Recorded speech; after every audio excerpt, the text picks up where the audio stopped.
តិចទៀតយើងរៀបចំស្ងោរជ្រក់ឲ្យទ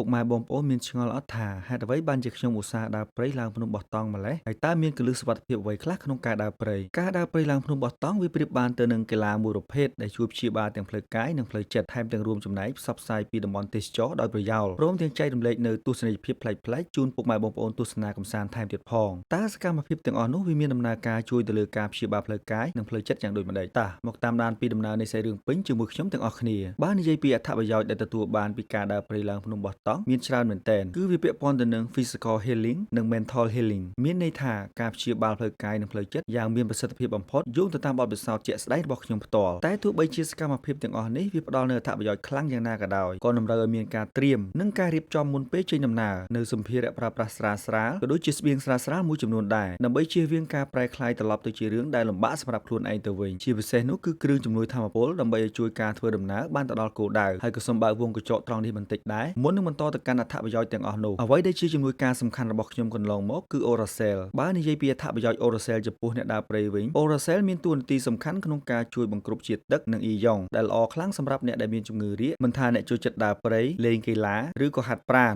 ឬក៏អ្នកដែលធ្វើការបញ្ចេញជាតិញើសនោះទេសុទ្ធតែអាចប្រើបានទាំងអស់ជាមួយរូបមន្តស្របទៅតាមស្តង់ដារអង្គការសុខភាពពិភពលោក Oracell ជួយបង្កើនថាមពលធ្វើឲ្យអារម្មណ៍ស្រស់ស្រាយដែលផ្សំចេញពីរសជាតិផ្លែក្រូចនិងធ្វើឲ្យរសជាតិកាន់តែឆ្ងាញ់ខ្លាំងប្រសិនបើក្លាសេឬក៏លាយជាមួយនឹងទឹកត្រជាក់បើនិយាយពីរបៀបប្រើប្រាស់វិញគឺងាយខ្លាំងមែនទែនគ្រាន់តែលាយម្សៅ Oracell មួយកញ្ចប់ជាមួយទឹក1លីត្ររួចកូរឲ្យសព្វជាការស្រេចនិងអាចទុកបានរហូតដល់រយៈពេល24ម៉ោងឈប់ទិញ Oracell មួយប្រអប់ធំថែមជូនដបទឹកមួយតម្លៃត្រឹមតែ$9.5ប៉ុណ្ណោះនិងផ្ដល់ជូនសន្លឹកឆ្នោតមួយសន្លឹកទិញ Oracell ពីរប្រអប់ធំថែមជូនអាវយឺតដ៏ស្រស់ស្អាតមួយតម្លៃត្រឹមតែ$19ហើយថែមជូនសន្លឹកឆ្នោត2សន្លឹកទិញ Oracell 3ប្រអប់ធំថែមជូនឈុតជិះកង់មួយឈុតតម្លៃ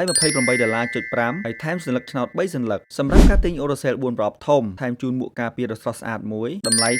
$38និងមានការថែមជូនសន្លឹកឆ្នោតរហូតដល់4សន្លឹកហើយក៏សូមបញ្ជាក់ដែរថា promotion នេះមានតែនៅក្នុង page របស់ Oracell តែប៉ុណ្ណោះបើសិនបើពុកម៉ែបងប្អូនចាប់អារម្មណ៍អាចធ្វើការកម្មង់តាមរយៈ page Oracell បាននិងមានការដឹកជញ្ជូន25ខេត្តក្រុងថែមទៀតផងឥឡូវនេះក៏សូមបិទវងកញ្ចក់ហើយបង្វែរអារម្មណ៍មកកាន់សាច់រឿងយើងវិញការដើរព្រៃឡើងភ្នំបោះតង់វាប្រៀបបានជាកីឡាមួយប្រភេទដែលជួយព្យាបាលទាំងផ្លូវកាយនិងផ្លូវចិត្តវាជាការពិតណាស់តើវាដំណើរការបានយ៉ាងដូចម្តេចការព្យាបាលផ្លូវកាយ physical healing គឺផ្ដោតទៅលើការកែលម្អនិងការស្ដារកាយសម្បទាឡើងវិញនៃមុខងាររាងកាយក៏ដូចជាប្រព័ន្ធរាងកាយទាំងមូលតាមរយៈចលនានិងការប៉ះពាល់ដោយផ្ទាល់ជាមួយធម្មជាតិឬក៏ហៅថាផ្សារភ្ជាប់ខ្លួនឯងជាមួយនឹងធម្មជាតិជួយបង្កើនសមត្ថភាពបេះដូងនិងសួតកាន់តែរឹងមាំនៅពេលដែលយើងប្រឹងដើរឡើងចំណោតឬក៏ចុះចំណោតជាដើមដែលជួយជំរុញឲ្យសួតដកដង្ហើមស្រូបយកខ្យល់បរិសុទ្ធពីធម្មជាតិដោយស្វ័យប្រវត្តិជួយស្ដារនិងពង្រឹងសាច់ដុំតូចធំសន្លាក់ឡើងវិញតាមរយៈចលនាកាយវិការដើរចុះឡើងចលនាកាយវិការដើរល្អចរន្តឈាមក៏រត់បានល្អដែលធ្វើឲ្យការផ្ដល់អុកស៊ីហ្សែននិងសារជាតិចិញ្ចឹមទៅដល់សាច់ដុំក៏បានល្អដែរជួយពង្រឹងប្រព័ន្ធការពាររាងកាយតាមរយៈពន្លឺថ្ងៃបង្កើននូវវីតាមីន D ពីធម្មជាតិកាត់បន្ថយភាពតានតឹងដល់សាច់ដុំនិងការឈឺចាប់រាងកាយរ៉ាំរ៉ៃព្រមទាំងធ្វើឲ្យប្រព័ន្ធស៊ាំការពាររាងកាយយើងក៏កាន់តែល្អប្រសើរទៅតាមនឹងដែរចំពោះការព្យាបាលផ្លូវចិត្តឬក៏ mental healing ដែលមនុស្សភាគច្រើនរវល់តែផ្ដោតទៅលើរាងកាយតែមួយមុខជាងផ្ដោតទៅលើផ្លូវចិត្តដោយមិនដឹងខ្លួន